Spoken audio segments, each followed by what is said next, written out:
नमस्कार, मी मनीषा बोरसे. जनवार्ता बातमीपत्रामध्ये आपले स्वागत. पाहूया पुण्यातील विशेष घडामोडी.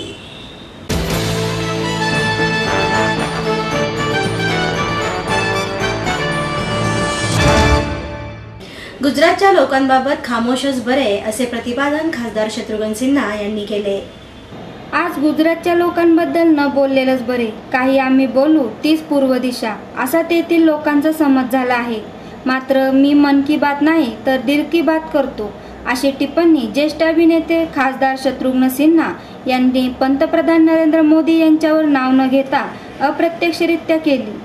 भाजप सोडणार का या प्रश्नावर मी काय सिद्धू आहे का असा सवाल करून पक्ष सोडणार नसल्याचे संकेत दिले.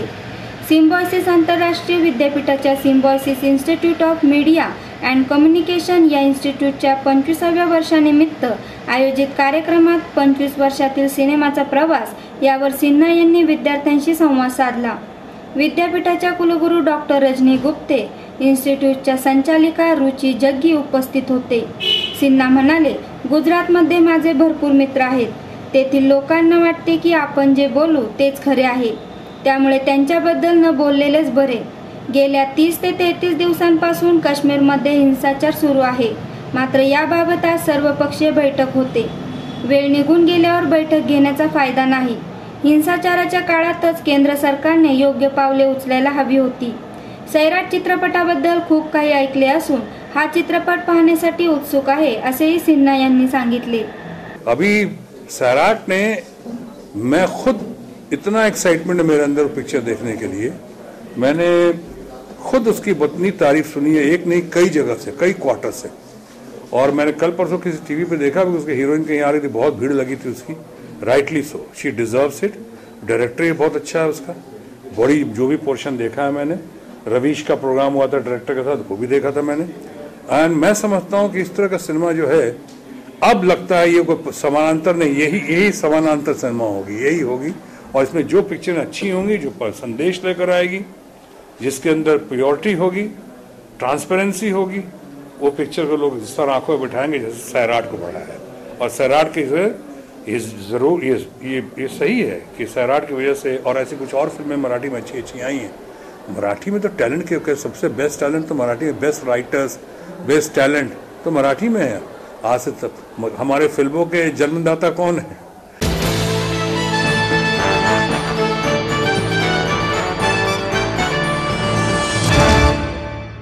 माईस एमआयटीच्या वतीने यूपीएससीतील गुणवंतांचा सत्कार करण्यात आला. MICE MIT school of government यांच्या वतीने केंद्रीय लोकसेवा आयोग स्पर्धा परीक्षा 2015 मधील यशस्वीतांच्या सत्कार सोहळ्यात मथाई बोलत होते. यावेळी देशातून पहिली आलेली टीना दावी, दुसरा आलेला अतहर आमिर खान आणि तिसरा आलेला जसमीत सिंग संधू यांच्यासह इतर यशस्वी विद्यार्थ्यांना मान्यवरांच्या हस्ते गौरवण्यात आले. उत्तर प्रदेशचे माजी पोलीस महासंचालक प्रकाश सिंग, केंद्रीय लोकसेवा आयोगाचे माजी चेअरमन DP अग्रवाल, महाराष्ट्राचे माजी पोलीस महासंचालक प्रवीण दीक्षित, माईस एमआयटीचे संस्थापक डॉक्टर विश्वनाथ कराड, समूहाचे उपाध्यक्ष प्राध्यापक राहुल कराड आदी उपस्थित होते. प्रकाश सिंग म्हणाले, प्रशासकीय सेवा ही निस्वार्थी असावी. विचित्र परिस्थितीमध्ये आपले संतुलन ढळू न देता अधिकाऱ्यांनी आव्हानांचा सामना केला तर देशसेवा आणि समाजसेवा केल्याचा आनंद मिळतो. जिल्हाधिकारी पोलीस अधीक्षकांना दिलेल्या अधिकारांचा उपयोग लोकांच्या सुरक्षेसाठी, समाजातील शांततेसाठी आणि देशाच्या विकासासाठी करावा. समाजाप्रती, देशाप्रती आपले दायित्व विसरता कामा नये. To make the decision at the earliest in your career. The early you decide, the chances of getting selected are much better.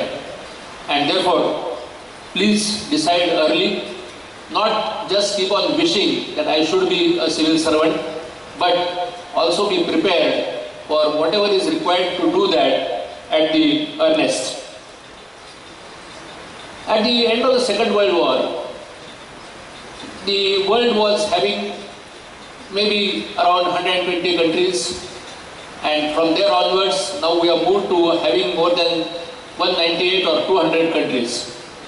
If you see the history of last 75 years plus, you can find that there are about 60 countries which are known as failed countries.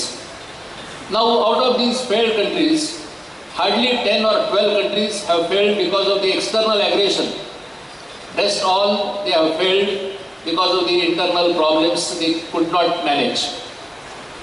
My dear friends, the students who have been selected as the civil servants today and are in front of us, they have the huge challenge to ensure that this country marches towards progress and not otherwise. And this can be done by their impartial behavior, by their rising above the selfish motives, by being equal to all the persons and taking everyone with them. I am sure they will certainly do it. सत्काराला उत्तर देताना टीना दाबी म्हणाली, संवेदनशीलता, प्रेरणा आणि प्रबळ इच्छाशक्तीच्या जोरावर यश प्राप्त होते. यश प्राप्तीनंतर आपल्या पार्श्वभूमीला विसरता कामा नये. इच्छाशक्ती आणि कठोर परिश्रम घेण्याची तयारी असल्यास कोणत्याही पाठिंब्याशिवाय यश मिळवता येते. आर्थिक आणि सामाजिक पार्श्वभूमी कमकुवत वर्गातील विद्यार्थ्यांनी मिळवलेल्या यशाने मी हरखून जाते, असेही टीना दाबी म्हणाल्या.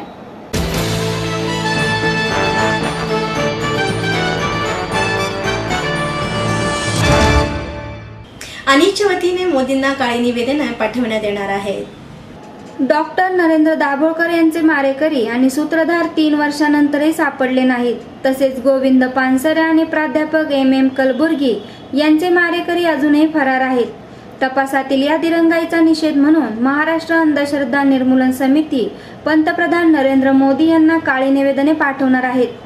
समितीच्या सर्व शाखांकडून शनिवार दिनांक 20 ऑगस्ट रोजी जिल्हाधिकारी आणि तहसीलदार यांच्या मार्फत ही निवेदने पाठवणार असल्याची माहिती महाराष्ट्र अन्नीसचे प्रधान सचिव मिलिंद देशमुख आणि राज्य सरचिटणीस डॉक्टर हमीद दाभोळकर यांनी पत्रकार परिषदेत दिली. डॉक्टर दाभोळकर यांच्या खुनाच्या तपासातील दिरंगाई अत्यंत क्लेशदायक आहे. हिंदू जनजागरण समितीचा कार्यकर्ता वीरेंद्र तावडे याला अटक होऊन 2 महिन्यांपेक्षा अधिक कालावधी लोटला, तरी तपासामध्ये म्हणावी तशी प्रगती झालेली नाही. मडगाव बॉम्बस्फोटातील फरार सनातनचे साधक सारंग अकोलकर, रुद्र पाटील, जयप्रकाश हेगडे, प्रवीण लिमकर यांच्या छायाचित्रांना राज्यभरात प्रसिद्धी देण्याची मागणी देखील राज्य पोलिसांकडून पूर्ण होऊ शकत नाही. राष्ट्रीय तपास यंत्रणाचे याबाबत अत्यंत उदासीन असणे हे या तपासातील उद्दिष्टांविषयी संशय निर्माण करणारे आहे. याकडे हमीद दाभोळकर यांनी लक्ष वेधले. अजूनही डॉक्टर दाभोळकर, कॉम्रेड पानसरे आणि कलबुर्गींचे मारेकरी पकडले गेले नाही आहेत. या 20 ऑगस्टला 3 वर्ष पूर्ण होत आहेत डॉक्टरांच्या खुनाला. या पार्श्वभूमीवर अंधश्रद्धा निर्मूलन समिती राज्यभरात निदर्शनं करणार आहे. पंतप्रधान नरेंद्र मोदी यांना अनिसच्या सर्व शाखा त्या दिवशी काळी निवेदनं पाठवणार आहेत आपला तीव्र निषेध त्यांच्यापर्यंत पोहोचवण्यासाठी. पंतप्रधान नुकतेच स्वयंघोषित गोरक्षकांच्या विषयी अतिशय कडक बाबतीत धोरण त्यांनी घेतलंय आणि राज्यांना पण तसे आदेश दिले. विवेकवादी विचारवंतांच्या ज्या हत्यांचं सत्र चालू आहे त्या बाबतीमध्ये त्यांनी तशीच भूमिका घ्यावी अशी अपेक्षा अंधश्रद्धा निर्मूलन समिती त्यांच्याकडे व्यक्त करणार आहे.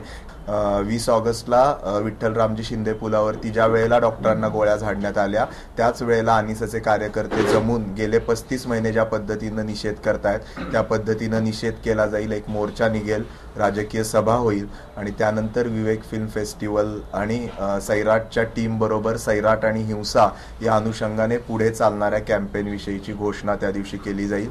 नागरिकांनी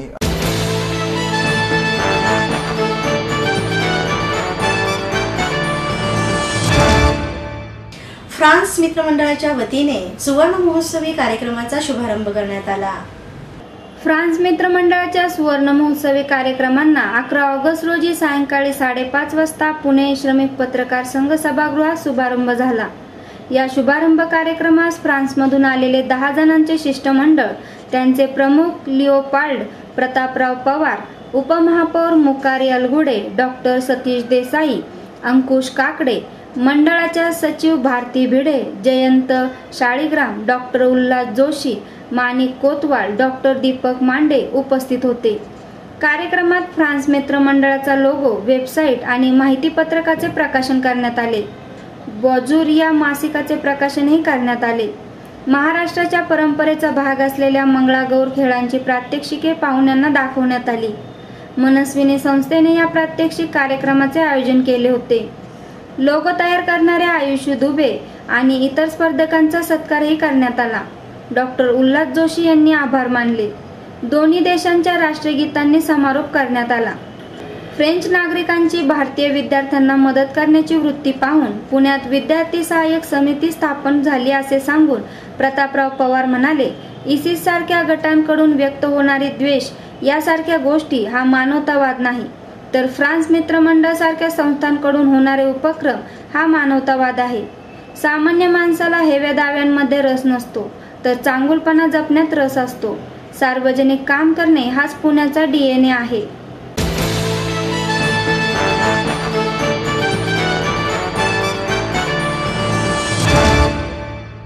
अंधश्रद्धा निर्मूलनावरील सिनेमे पाहण्याची संधी पुणेकरांना लवकरच मिळणार आहे. डॉक्टर नरेंद्र दाभोळकर, गोविंद पानसरे या विचारवंतांची हत्या महाराष्ट्रात झाल्यानंतर अनेक कलाकार आपल्या सर्जनशीलतेतून विवेकाचा आवाज बुलंद करण्याचा प्रयत्न करत आहेत. महाराष्ट्र अंधश्रद्धा निर्मूलन समितीने केलेल्या आवाहनानंतर अंधश्रद्धा निर्मूलन या विषयाला धरून 264 लघुपट राज्याच्या विविध भागांतून पुढे आले आहेत. नरेंद्र दाभोळकर यांच्या तृतीय स्मृतिदिनानिमित्त महाराष्ट्र अंधश्रद्धा निर्मूलन समिती व नागराज मंजुळे यांच्या आटपाट निर्मिती संस्थेतर्फे विवेक राष्ट्रीय लघुपट स्पर्धा घेण्यात येत आहे. अंधश्रद्धा निर्मूलन हा विषय या स्पर्धेच्या केंद्रस्थानीच ठेवण्यात आला आहे. लघुपट स्पर्धेला मोठा प्रतिसाद लाभला असून राष्ट्रीय चित्रपट संग्रहालय येथे बुधवार 17 ऑगस्ट रोजी 2 दिवसांच्या सत्रात निवडक 30 लघुपट दाखवले जातील. दिग्दर्शक उमेश कुलकर्णी, नागराज मंजुळे आणि अभिनेता जितेंद्र जोशी यांच्या उपस्थितीत बुधवारी सकाळी 11 वाजता या महोत्सवाचे उद्घाटन होणार आहे. महोत्सवातील 3 उत्कृष्ट लघुपट 20 ऑगस्ट रोजी साने गुरुजी स्मारक येथे दाखवले जाणार आहेत, अशी माहिती आटपाट निर्मितीच्या गार्गी कुलकर्णी आणि महाराष्ट्र अन्नीसचे सांस्कृतिक अभिव्यक्ती विभाग कार्यवाह योगेश कुदळे यांनी पत्रकार परिषदेत दिली. डॉक्टर दाभोळकर यांच्या हत्येनंतर समितीने आपला लढा कृतिशील मार्गाने सुरू ठेवला असून या स्पर्धेच्या माध्यमातून अंधश्रद्धा निर्मूलन हा विषय लघुपटांद्वारे समोर यावा व जागृती व्हावी या विचाराने ही स्पर्धा आयोजित करण्यात आली आहे. या स्पर्धेत अंधश्रद्धा निर्मूलन या विषयांवर 15 मिनिटांचे लघुपट, माहितीपट व ॲनिमेशन लघुपट पाहता येतील, असे योगेश कुदळे यांनी सांगितले. 2 महिन्यापूर्वीच अनाऊन्स केलं होतं की विवेक शॉर्ट फिल्म फेस्टिवल आणि अंधश्रद्धा निर्मूलन या विषयावरतीच फिल्म बनवायची. शॉर्ट फिल्म अर्थात 15 मिनिटं कालावधी होता. आमचा अंदाज होता की 50 ते 60 लघुपट येतील, डॉक्युमेंटरीज येतील, पण खूप चांगला रिस्पॉन्स मिळाला. 250च्या वरती शॉर्ट फिल्म आणि डॉक्युमेंटरी ॲनिमेशन पट आम्हाला मिळाले. आणि विशेष म्हणजे ते फक्त पुण्या मुंबईतून न येता महाराष्ट्राच्या कानाकोपऱ्यातून आले, ज्याचं मला जास्त कौतुक आणि विशेष वाटतं आहे. सगळ्यांचं त्याच्यासाठी खरं तर पहिल्यांदा अभिनंदन.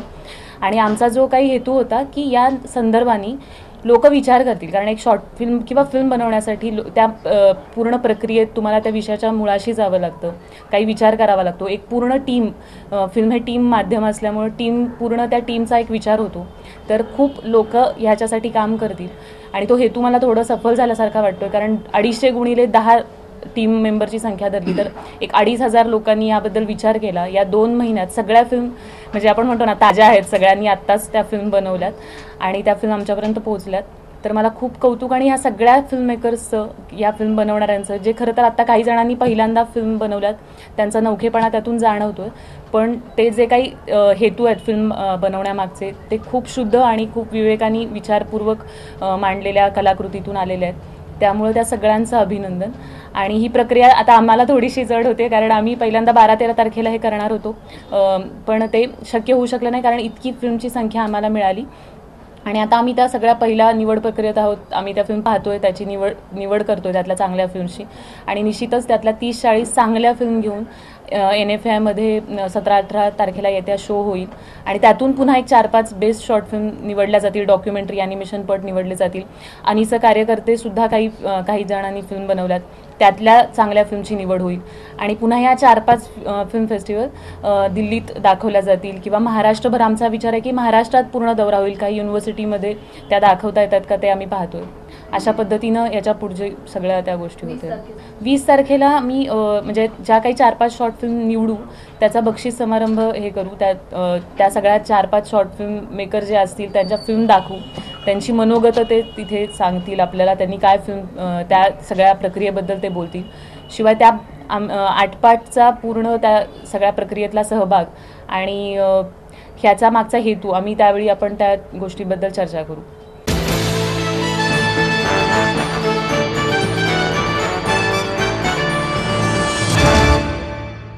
छत्रपती राजाराम मित्र मंडळाच्या वतीने रक्तदान शिबिराचे आयोजन करण्यात आले. सदाशिव पेठेतील श्रीमंत छत्रपती राजाराम मंडळाच्या वतीने आयोजित करण्यात आलेल्या रक्तदान शिबिरात 125 जणांनी रक्तदान केलं. सदाशिव पेठेतील राजाराम मंडळ यंदा शतकोत्तर रौप्य महोत्सवी वर्ष साजरे करीत असून विविध कार्यक्रमांचे आयोजन मंडळाच्या वतीने करण्यात आलं आहे. त्याचाच एक भाग म्हणून या रक्तदान शिबिराचं आयोजन करण्यात आलं होतं. अष्टांग आयुर्वेद धर्मार्थ रुग्णालयाचे डॉक्टर मधुकर परांजपे आणि मीरा परांजपे यांच्या हस्ते या शिबिराचं उद्घाटन करण्यात आलं. यावेळी मंडळाचे अध्यक्ष युवराज निंबाळकर, उपाध्यक्ष अरुण गवळे, संग्राम शिंदे, मंगेश झोरे, स्वप्नील खडके, दीपक थरकुडे आदी सहमंडळाचे कार्यकर्ते मोठ्या संख्येने उपस्थित होते. मंडळाचे माजी खजिनदार संदेश दळवी आणि युवा कार्यकर्ते आनंद पवार यांच्या स्मरणार्थ हे शिबिर आयोजित करण्यात आलं होतं. मंडळाच्या 125 वर्षाचं निमित्त साधून हे शिबिर आयोजित करण्यात आल्याने 125 बाटल्या रक्त गोळा करण्याचं उद्दिष्ट मंडळाने ठेवलं आणि ते पूर्णही केलं. पुणे सर्जिकल इन्स्टिट्यूटचे चंद्रशेखर शिंदे, डॉक्टर विजय भंडारे, पौर्णिमा अरणकल्ले आदींच्या टीमने हे शिबिर पार पाडण्यात मोलाची कामगिरी केली. पुणे सर्जिकल इन्स्टिट्यूटच्या वतीनं रक्तदात्याला प्रशस्तीपत्रही देण्यात आलं.